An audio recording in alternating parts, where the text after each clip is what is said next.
في الأول كنت بحاول إن أنا أبعده، لكن بعد كده ابتديت أرضى بالأمر الواقع وأسلم للموضوع. وبصراحة مش هقدر أنكر إن اليوم ده حسيت بانبساط غريب، إحساس غريب أول مرة كنت أحسه، وخصوصاً بقى إنه كان متمكن جداً من كل حاجة بيعملها، عارف هو بيعمل إيه كويس جداً. وفضلنا كده تقريباً ساعة إلا ربع. أهلاً بيكوا يا أحلى متابعين في قناتكوا. النهاردة هقدم لكم أحلى القصص، علشان كده يا حبايبي ما تنسوش تشتركوا في القناة وتفعلوا زر الجرس علشان يوصلكوا كل جديد. بتحكي صاحبة القصة دي وبتقول: أنا سلمى، عندي 30 سنة ومتجوزة بقالي سنتين. أنا وحيدة أبويا، ومن ساعة ما ماما سابتني وأنا عندي 8 سنين وماتت، أبويا هو اللي رباني، وكان أقرب واحد ليا في الدنيا. بصراحة مش عارفة أحكي لكم الموضوع إزاي ولا حتى ابتدي منين. من يوم ما ماما ماتت وأنا علاقتي كانت قوية جدا ببابا، لكن هو كان غريب جدا معايا، وبرغم إني كنت صغيرة إلا إني كنت فاهمة إن المعاملة دي غريبة. يعني كان بيقرب لي زيادة عن اللزوم، وبيتكلم معايا في مواضيع كتير يمكن ما كانش دي وقتها إنه يتكلم فيها. كان بيتكلم عن الست بيحصل لها إيه كل شهر، وبيجيلها إزاي الموضوع ده، وحتى لما بيجي إيه اللي بيحصل بالظبط. لحد ما أنا ابتديت أكبر سنة ورا سنة، وكل ما كنت بكبر شوية كان بيفهمني حاجات ما كانش ينفع إن هو تحديداً اللي يفهمها لي. يعني الموضوع ده بيبقى محتاج ست، وأنا بصراحة اتعودت إن هو اللي يقول لي كل حاجة. كبرت وعدت السنين والأيام، وبقيت خلاص عروسة على وش جواز، ووقتها ابتدت تتقدم لي العرسان.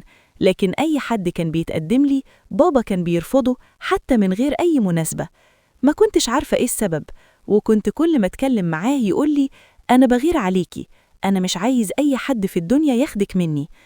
لحد ما أنا اتعرفت على أخو واحدة صاحبتي، بصراحة حبيته جدا من أول نظرة، أعجبت بيه، وهو كمان حبني من أول نظرة، وطلبت منه إنه يجي يتقدم لي رسمي، وقلت طالما بحبه أكيد بابا هيوافق.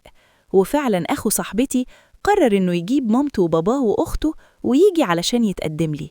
لكن المفاجأة إن بابا رفضه، وأنا ما كنتش فاهمة ليه، مع إني قلت له إني موافقة عليه وإني عايزاه ومعجب بيه جدا. يوميها بعد ما الناس مشيت من عندنا وهي مكسورة الخاطر، دخل لي أوضتي ومسكني من إيديا وقال لي: اسمعي بقى، انتي بتاعتي أنا وبس، انتي سامعة ولا لأ؟ أنا مستحيل هوافق على أي عريس يتقدملك. ما كنتش فاهمة هو بيعمل كده ليه. يا ترى ده حب زيادة؟ معقول؟ بس هو لو فعلا كان بيحبني وأنا بنته ونور عينيه، كان هيوافق على الإنسان اللي أنا حبيته.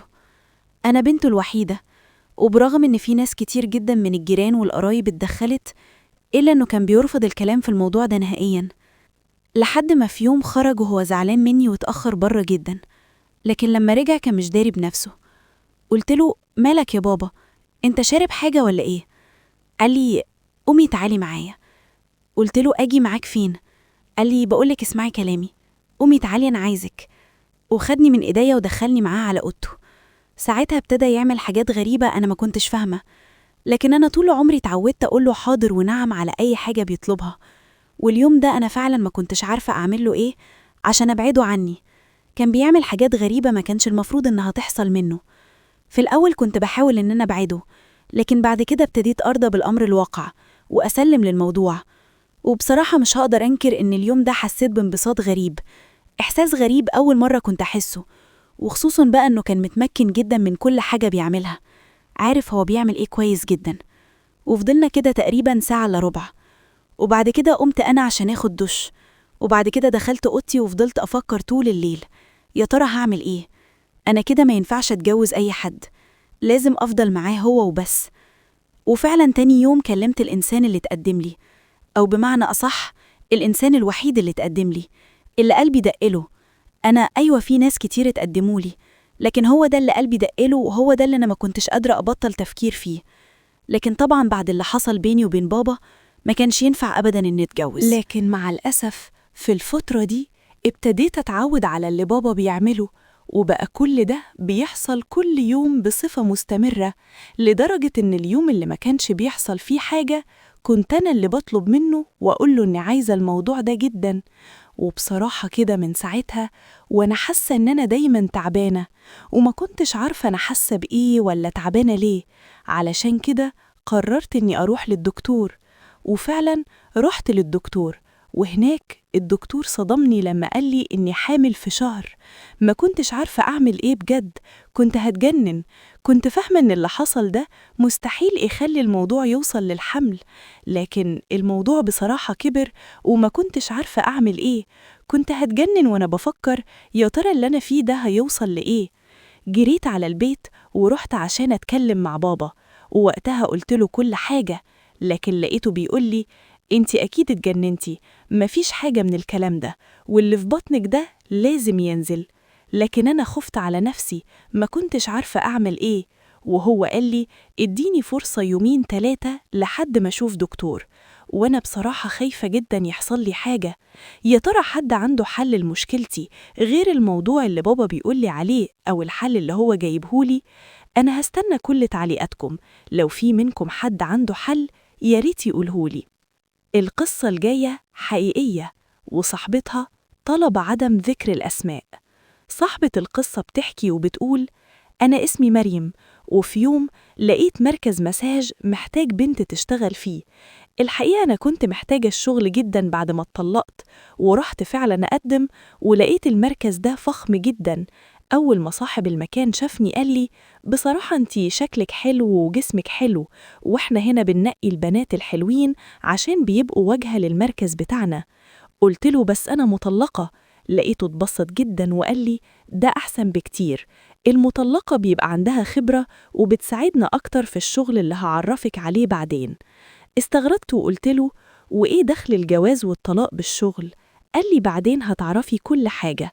وعرض عليا مبلغ كبير جدا. قلت له: المبلغ ده ضخم قوي، كل ده عشان أعمل مساج؟ قال لي: مساج وحاجات تانية كتير هتعرفيها، ومن بكرة تنزلي تتدربي. تاني يوم لبست اليونيفورم وكان صعب جدا. جيبة قصيرة خالص فوق الركبة بكتير، وبادي ماسك على الجسم ومفتوح من عند الصدر وقصير جدا، لدرجة إن كل حاجة في جسمي كانت باينة، خصوصا إن جسمي ملفت شوية من قدام ومن ورا. بدأوا يقولولي: هيجيلك ستات ورجالة، المهم تريحي أي حد وتنفذي أي طلب. في الأول بدأت مع الستات، وكان أسلوبهم وحش معايا عشان شغال عندهم، بس لاحظت إن في ستات داخلين عشان حاجات تانية غير المساج، يطلبوا مني أدعك في حتت معينة وأحط زيوت في أماكن معينة، وأنا طبعا كنت بنفذ. كنت متضايقة وبشتكي للمديرة، كانت بتقولي: ما أنا قلتلك لازم تريحي الزبون، انتي شايفة بتاخدي راتب كام، وخلي بالك احنا شايفين كل حاجة بالكاميرات، فما تزعليش حد منك عشان نتبسط منك احنا كمان. بدأت أتعامل مع الرجالة، وكانوا بيمسكوا فيا من كل حتة، وكنت بخاف أقول لأ عشان الكاميرا. لحد ما في يوم جالي واحد رجل أعمال، والكل حذرني منه، وقالوا لي: ده بالذات ما ينفعش تقولي له لأ ولا تفتحي بقك. دخل الراجل ببرنس المساج، وفجأة فك الحزام وما كانش لابس حاجة تحتيه. أنا اتصدمت ووقفت مبرقة. أنا صحيح كنت متجوزة، بس عمري ما شفت أحجام كده. الموضوع عنده كان صعب وجامد قوي. قال لي: واقفة كده ليه؟ يلا شوفي شغلك. قلت له: اتفضل نام. قال لي: لأ، انزلي على رجلك. طبعا فهمت هو عايز ايه وما قدرتش أتكلم. بدأ الموضوع يتطور، وبعدين نام على السرير وقال لي: حطي زيت على ظهري. وفعلا عملت له مساج. بعدها اتقلب على ظهره وقال لي: اشتغلي بالزيت هنا، أنا عايز المنطقة دي تسخن وما تقوليش كفاية. بدأ هو يتحرك بإيده وأنا شغالة بالزيت، وبدأت أسخن معاه وبان عليا وعلى لمساتي لجسمه. بصلي وقال: زودي زيت ودعكي أكتر لحد ما أقولك كفاية. حسيت إن الراجل هيقوم يقتلني من كتر ما الأمور عنده جمدت وحمرت ونشفت خلاص. وفجأة قام مسكني ونيم مكان نايم، وما حسيتش بنفسي غير وأنا فعلا عايزاه. الراجل كان عنيف جدا لدرجة إني صرخت، لأن الحجم كان كبير قوي. خلصت مع الزبون ده ومشيت من غير ما أكلم حد، وكنت مستغربة إزاي عملت كده، وقلت مش هروح تاني. بس هم قالولي: الزبون مبسوط جدا وطلبك بالاسم وسايب فلوس كتير وما ينفعش تقولي لأ، انتي فاكرة إنك هتخرجي بسهولة؟ إحنا مصورين كل حاجة وانتي عرفتي أسرارنا. وفعلا كملت لحد ما بدأت أدخل في مراحل أصعب مع رجالة ليهم طلبات غريبة ومرضى نفسيين. في واحد كان بيتلذذ بالتعذيب، كان عايز يطفي السجاير في جسمي ويعلم عليا، وبدأوا يتعاملوا معايا بعنف وسادية وحاجات مقرفة وشاذة، وكل ده متصور. اكتشفت إن كل البنات هناك مبسوطين عشان الفلوس اللي بتجيب عربيات وشقق مقابل إنهم يتحملوا المرضى دول. بس آخر واحد اتعامل معايا ضربني جامد جدا وأهني ورماني في الأرض واعتدى عليا لدرجة إني ما كنتش قادرة أقف.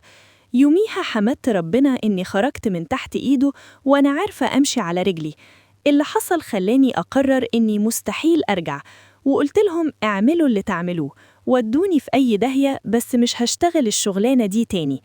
لما شافوني مستبيعة ومش فارق معايا حاجة سابوني وأخدت مستحقاتي وقعدت في البيت. حمدت ربنا إني خرجت بسمعتي وقدرت آخد منهم الفيديوهات اللي بتهددني، وافتكرت كل اللي حصل وحسيت قد إيه كنت غلطانة، وبدأت أنوب وأتوب لربنا، ومن ساعتها ما رحتش ناحية المركز ده تاني أبداً. كانت معكم ريتال ستوريز، دمتم في أمان الله وحفظه، مع السلامة.